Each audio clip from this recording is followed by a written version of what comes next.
Hello guys, আমি শারমিন। আসসালামু আলাইকুম। আশা করি সকলেই ভালো আছেন। আলহামদুলিল্লাহ, আমিও খুব ভালো আছি। আজকে আবার একটা নতুন ব্লগ নিয়ে চলে আসলাম। দেখেন যে সকাল সকাল ঘুমের থেকে উঠে আমি একটু প্রকৃতি দেখে দিলাম বাহিরের দিকে। এখন আমি আমাদের গৃহিণীর প্রত্যেক দিনের একটাই, সর্বপ্রথম ঘুমের থেকে উঠেই বিছানা গুছিয়ে ঘরটা ঝাড়ু দিয়ে, আসলে আমরা যারা গ্রামে থাকি তাদের তো উঠান আছে দুয়ার আছে, সেগুলো আমাদের ঝাড়ু দিয়ে তারপরে আমরা বাকি সব কাজ করি। দেখেন আমি ঘরটা ঝাড়ু দিয়ে, দুয়ার ঝাড়ু দিয়ে প্লেটগুলো ধুয়ে এখন আমি রান্না করতে চলে এসেছি। আজকে রান্না করব সকালবেলায় মুসুরির ডাল, পাতলা আর আলু ভর্তা। দেখেন কার কার আলু ভর্তা আর মসুর ডাল ভালো লাগে অবশ্যই আমাকে কমেন্ট করে বলবেন। দেখেন আমার মসুর ডালটা এই যে বলক উঠে গেছে, আমি এই যে পরে ফেনা ফালিয়ে দিচ্ছি। এখানে আমি কাঁচামরিচ আর রসুনের কোয়া দিয়ে আমি ডালটাকে সিদ্ধ করে নিচ্ছি। আপনাদের কাছে শারমিনের ব্লগ কীরকম লাগে অবশ্যই আমাকে কমেন্ট করে বলবেন। সবাই আমার চ্যানেলটাকে সাবস্ক্রাইব করবেন, যারা এখনও করেননি সবাই আমার লাইক করবেন, শেয়ার করবেন, কমেন্ট করবেন।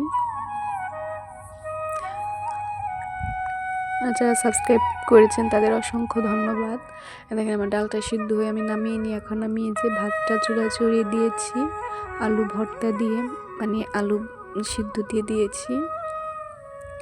এদিকে যে আমি ডালটাকে যে একটু হলুদ দিয়ে ডাউলের মধ্যে এই যে আমি একটু করে নিচ্ছি, গালিয়ে নিচ্ছি ডাউলটাকে।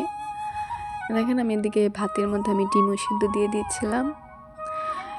এই যে আমি ডাউলের মধ্যে পানি দিয়ে দিয়েছি, আমার ডাউলটা উড়নের সাহায্যে আমি গলিয়ে নিয়েছি। এখন আমি এই যে ডাউলের মধ্যে দিয়ে দিয়েছি টমেটো কুচি, একটু রসুন কুচি দিয়ে দিচ্ছি, পেঁয়াজ কুচি, তারপর এখন দিয়ে দিলাম একটু ধনিয়া, যে ধনিয়া গুঁড়ো আছে ওটা দিয়ে দিলাম, স্বাদ মতো লবণ আর একটু আদা জিরে বাটা দিয়ে দিলাম। দিয়ে আমি চুলায় বসিয়ে দিয়েছি। যে এখন ডাউলটা আমি ভালো করে চাল দিয়ে নিচ্ছি।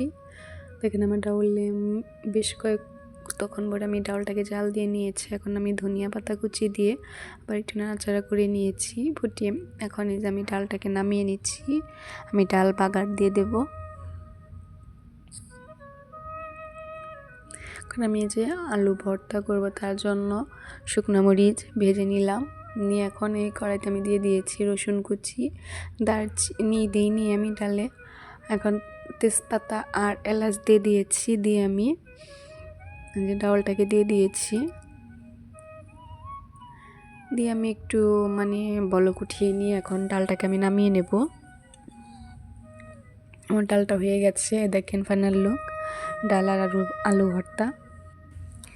এখন যে খাওয়া দাওয়া করে অন্য অন্য কাজ সেরে এখন যে চলে আসলাম, একটু ঘরে কাজ করতেছি। যে এখন ঘরের সব জিনিস পুছে নিচ্ছি, গ্রিলটা পুছে নিচ্ছি। ও দেখেন ছেলে আমার বাইরে খেলা করতেছে। আমি ঘরে যে খাটের যে নকশা ওটাও আমি পুছে নিচ্ছি, নিয়ে আমি সমস্ত জিনিস ঘরে টুকটাক পুছে নেব, সব ভিডিও আর দেবো না, মুছে নিচ্ছি। এই যে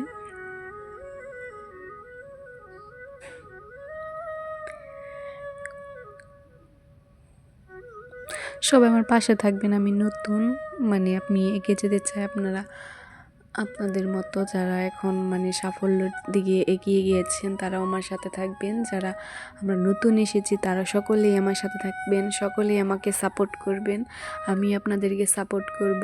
সবাই আমরা সবার পাশে থাকব। দেখেন আমি ফ্রিজটাকে ক্লিন করে নিলাম। আসলে আমরা একে অপরের পাশে না থাকলে আমরা এগিয়ে যেতে পারবো না। দেখেন আমি এই যে দুয়ারে গোবর দিয়ে নিব, তার জন্য যে আমি গোবরটা যে পানি দিয়ে গুলিয়ে নিচ্ছি। দেখেন আমি গোবর দিয়ে দিয়েছি পুরো দুয়ারে, দিয়ে আবার বাকি সব অন্যান্য কাজ সেরে এখন আমি এই যে চলে আসছি রান্না করতে বিকেলবেলায়।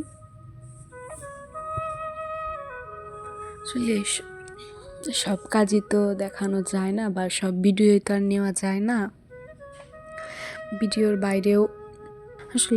বাইরেও আরও অনেক কাজ থাকে, যেগুলো আপনাদের মাঝে বা সবগুলো মানে সব ভিডিওই দেওয়া যায় না, বা ভিডিও করাও যায় না, মানে ভিডিও অনেক বড় হয়ে যায়। দেখেন আমি বিকেলবেলায় রান্না করতে এসেছি। ভাতটা আমি চুলায় বসিয়ে দিয়েছি। এখন এই যে আমি আলু ভুজুরি করে নিচ্ছি। এখন আমি বিকেলবেলা আলু ভাজি করব, আর শাক রান্না করব লাউ পাতার। আলু ভুজুরি আমার এই যে এদিকে আমি করে নিচ্ছি, আর এদিকে আমি যে ছেলের জন্য মাছ ভেজে নিচ্ছি। দেখেন আলু ভাজাও আমি এই যে পরিষ্কার করে ধুয়ে নিচ্ছি।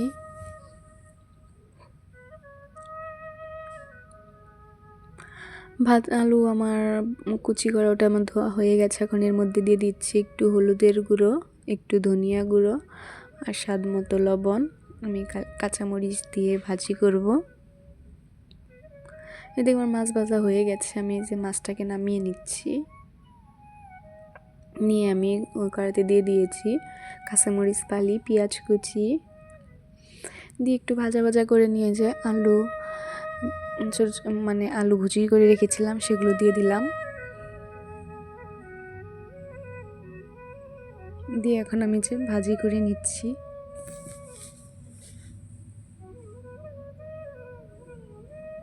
আসলে আমি এত কথা মানে গুছিয়ে বলতে পারি না। আমি যেরকম বাসায় সবসময় আমি সেরকমভাবেই কথা বলি। আপনাদের কাছে যদি ভালো লাগে অবশ্যই আমার চ্যানেলটাকে সাবস্ক্রাইব করবেন, আমার পাশে থাকবেন।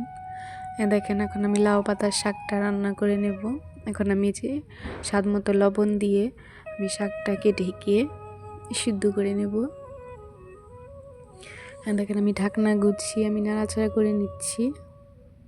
এরকম করে বেশ কয়েকবার আমি নাড়াচাড়া করে নিয়েছি। এখন এই যে পানিটা আমি শুকিয়ে নিচ্ছি।